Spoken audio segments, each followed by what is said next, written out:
lagi kita di studio Kejawar KM1 Banyumas. Wah, hari ini saya bawa yang sangat cerah, penuh warna, sangat Warna-warni padahal putih. tapi sangat bercahaya teman-teman.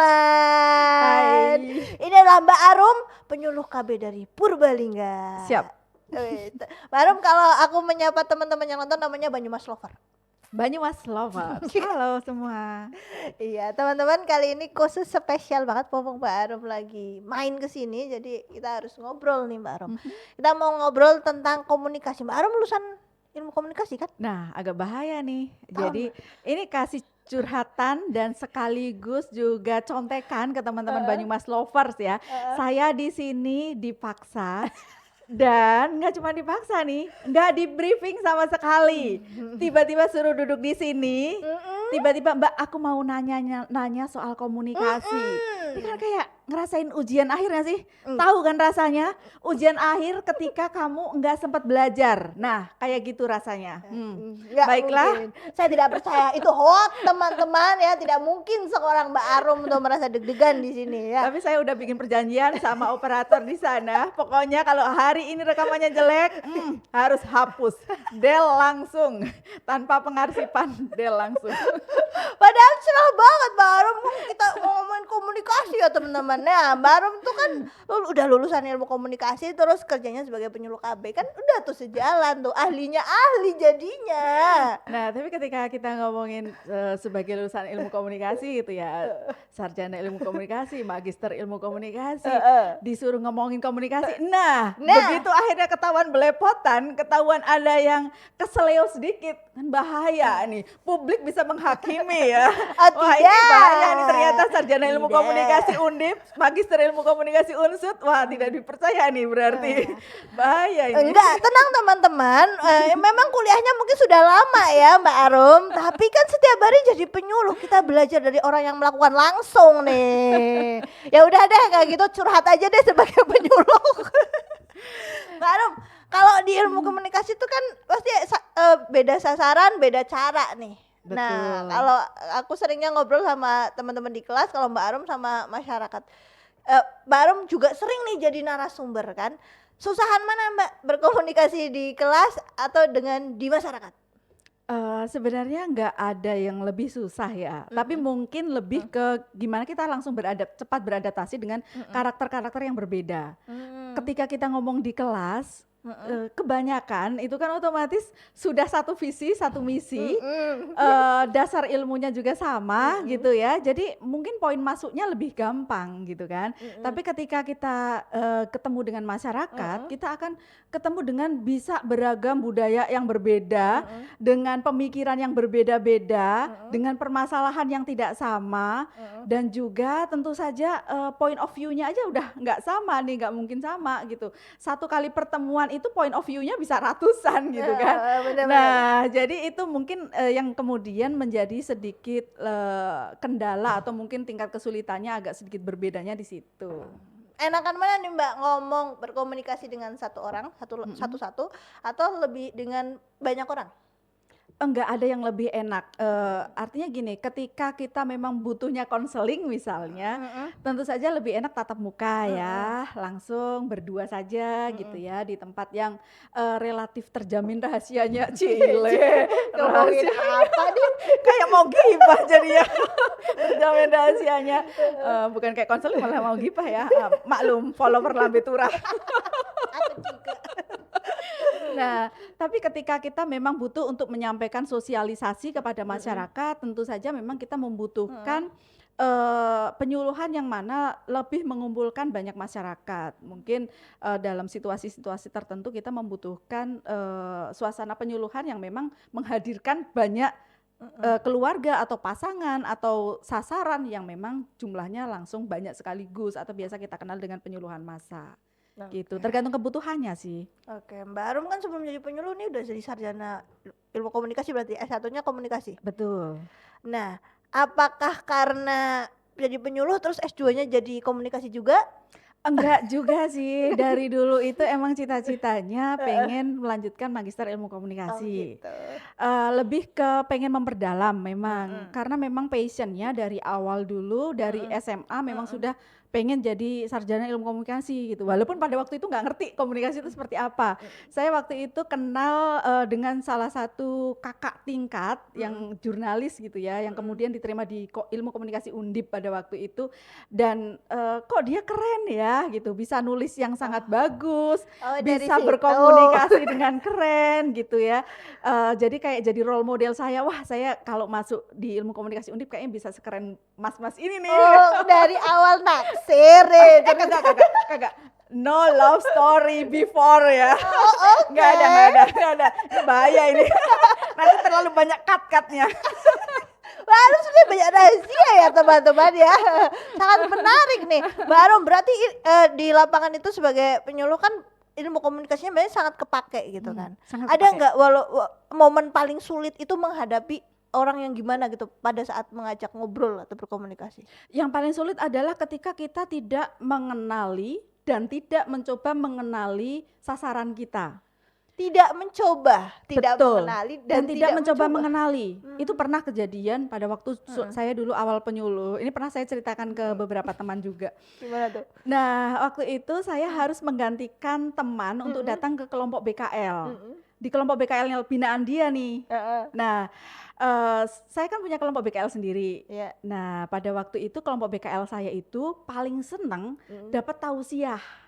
Oh, Nah, gitu. pokoknya materi-materi yang Agama gitu. yang kita ada hadisnya sedikit lah, satu ayat kayak gitu, Al-Quran atau hadis kayak gitu, mereka senang gitu. Mereka merasa bahwa mereka kedatangan mereka di kelompok BKL itu berpahala nih gitu.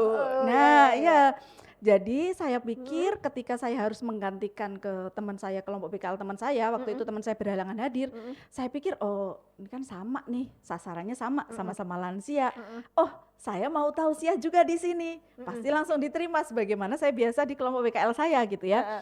Tapi ternyata karena saya emang nggak nanya dulu, nggak mencoba nanya, datang ke situ langsung penyuluhan.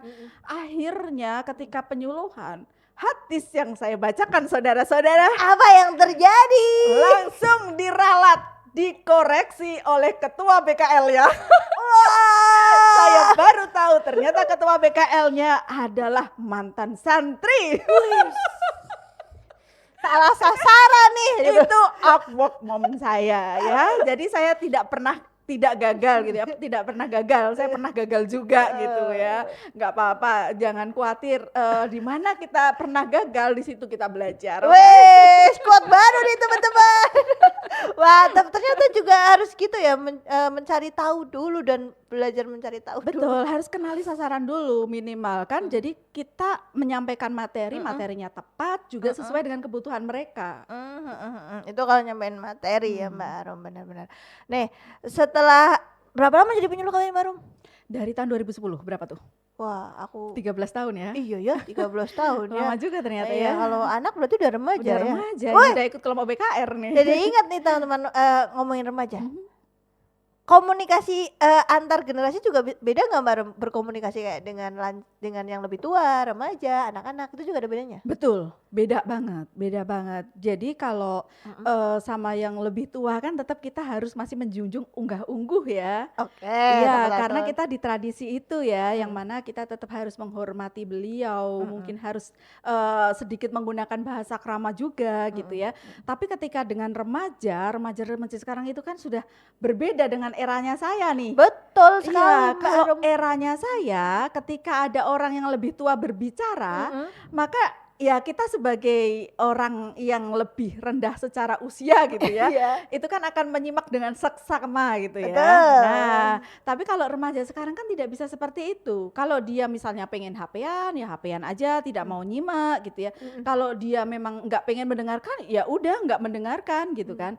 Nah, memang kemudian memang kita butuh adaptasi untuk ngobrol dengan remaja ini, gimana kita bisa masuk gitu. Nah, kalau saya sendiri memang tertolong oleh kelompok remajanya itu ada anak-anak duta genre. Oh gitu. Iya, Jadi- nah Jadi bisa kenal juga. iya, jadi yang membuat tertolongnya di situ tuh karena sudah dikondisikan dulu oleh teman-teman duta genre sebelum saya masuk untuk berbicara gitu ya.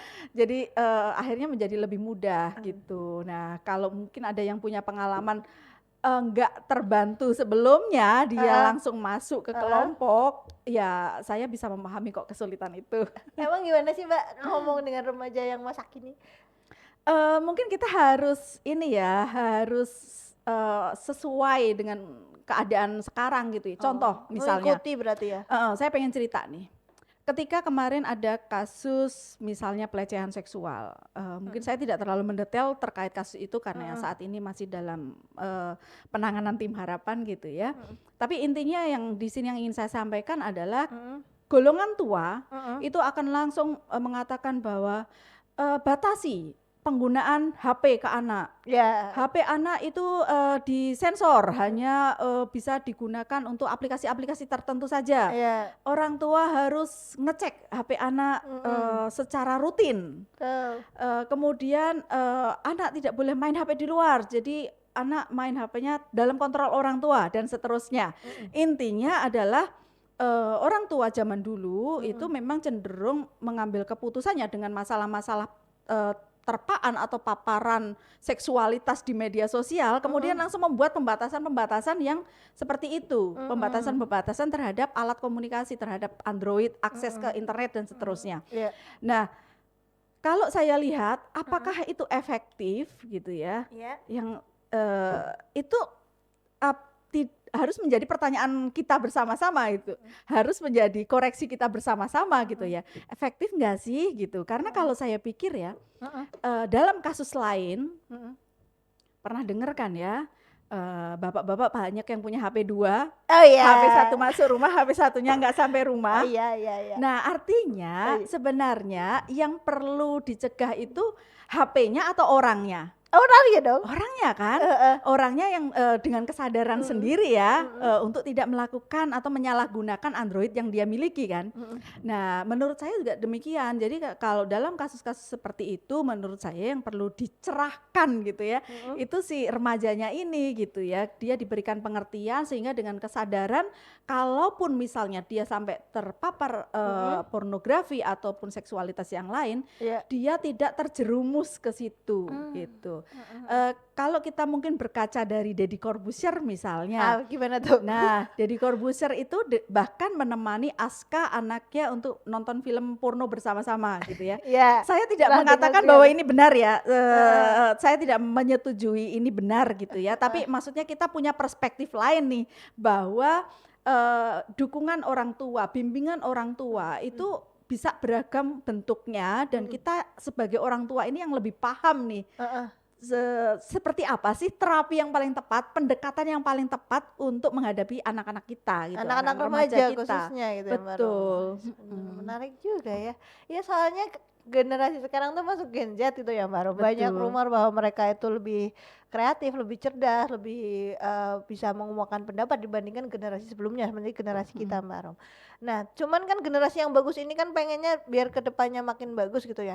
Kita pengen masuk ke mereka itu, cara berkomunikasi dengan mereka itu biar bisa nyatu dengan mereka itu kan kadang agak susah ya. Karena mainannya udah beda gitu ya.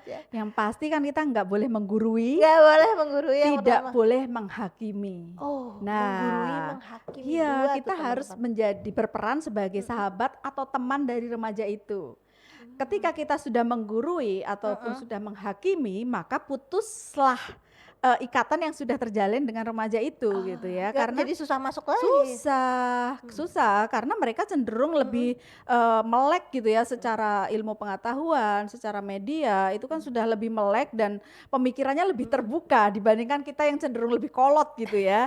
Nah dengan pemikiran terbuka itu ketika ketemu dengan orang-orang yang baru mau ngomong aja sudah menghakimi sih, sudah menjudge nih, sudah menggurui nih, maka mereka akan merasa tidak nyaman gitu, karena mereka merasa seharusnya membuat mereka merasa pada posisi yang nyaman, posisi yang mereka dianggap sebagai teman, posisi yang setara, tidak posisi yang di bawah. Nah yang kadang-kadang orang tua atau kita gitu memposisikan remaja itu ada di bawah kita, artinya superioritas itu masih ada di situ. Nah ketika superioritas ada, mereka tidak diposisikan setara, kemudian masih ada menghakimi, menggurui, nah otomatis nanti akan sulit sulit untuk menjalin ikatan atau kedekatan dengan anak-anak remaja kita.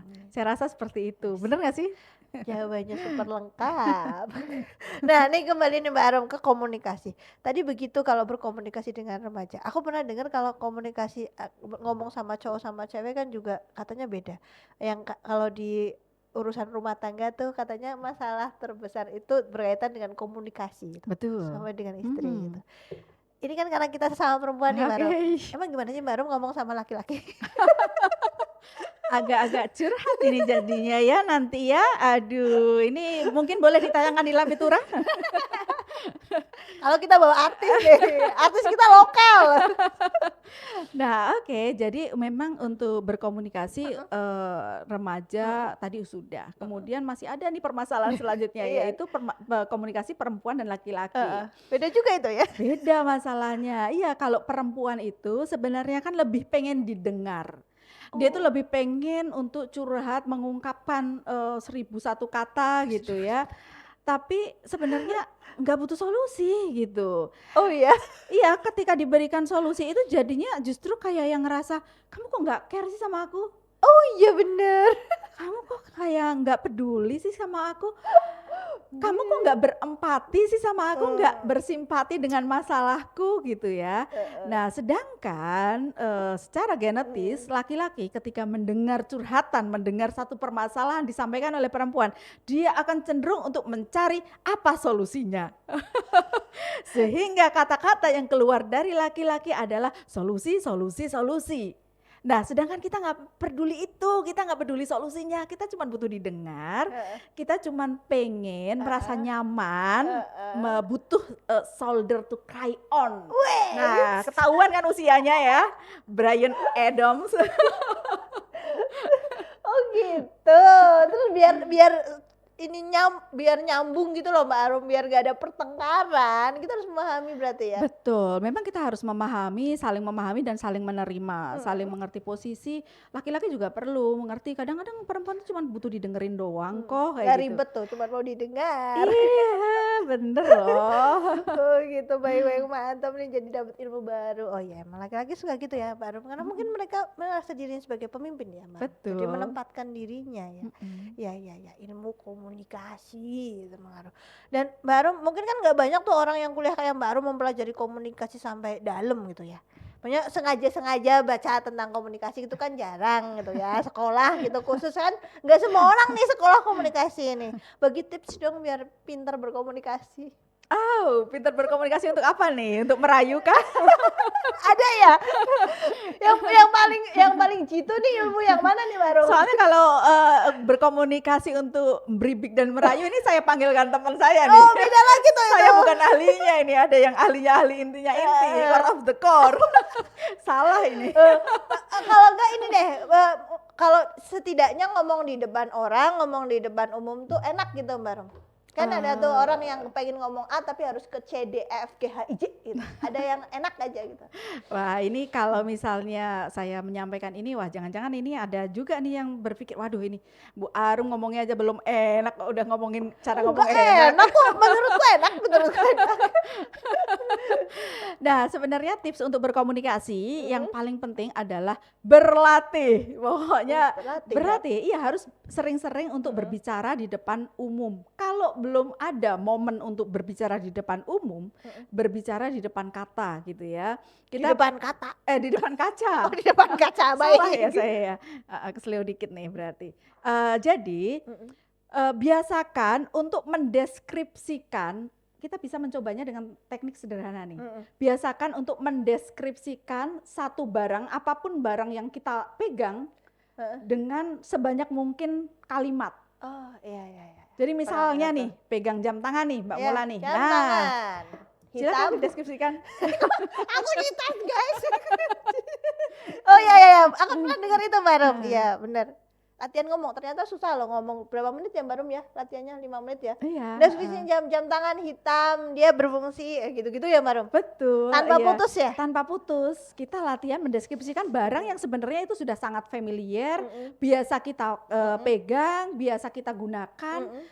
Misalnya kita pegang gelas. Iya. Kita tahu gelas itu fungsinya apa, kita setiap saat menggunakan, tapi ketika kita tidak pernah mendeskripsikannya, ternyata untuk membuat satu paragraf mendeskripsikan gelas itu tidak semudah itu gitu ya. Nah, mulai dicoba dengan mendeskripsikan apa-apa yang ada di sekeliling kita yang sedang kita pegang gitu.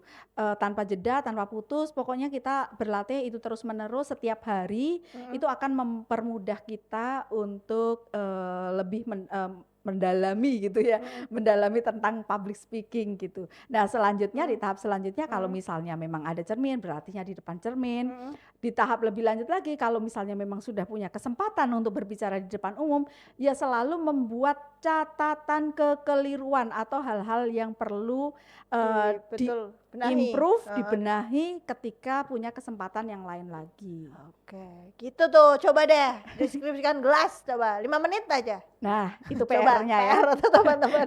Wah, luar biasa tipsnya Mbak Arum. Aku jadi mengingat kembali kelas-kelas public speaking sebelumnya. Wah, iya benar. Susah memang yang bagian mendeskripsikan 5 menit, ngomong 5 menit dengan barang yang tiba-tiba kita kasih gitu. Betul. Ngerti tuh, fungsinya ngerti. Cuman ketika harus mengata-ngatai, kalau aku sebut mengata-ngatai. Mengata-ngatai dengan banyak kata itu ternyata mikirnya juga agak lumayan. Wah, mantap sekali Mbak Arum. Terima kasih untuk kesempatan dan waktunya berbagi Sama-sama. tipsnya, mengingat banyak quotes lagi, nanti bisa saya potong ya di bagian mulut. Luar biasa, sampai ketemu di kesempatan yang lain. Jangan kapok ya. Ini berarti boleh publish ya. Bagus kok. Yang perlu diedit mukanya kayaknya. Enggak. Lightingnya udah cocok nih. Aku aja jadi kelihatan pucet di depan Mbak Arum nih. Baik, terima kasih Mbak Arum. Oke, Terima kasih sama-sama. teman-teman. Sampai jumpa di lain waktu. Dadah.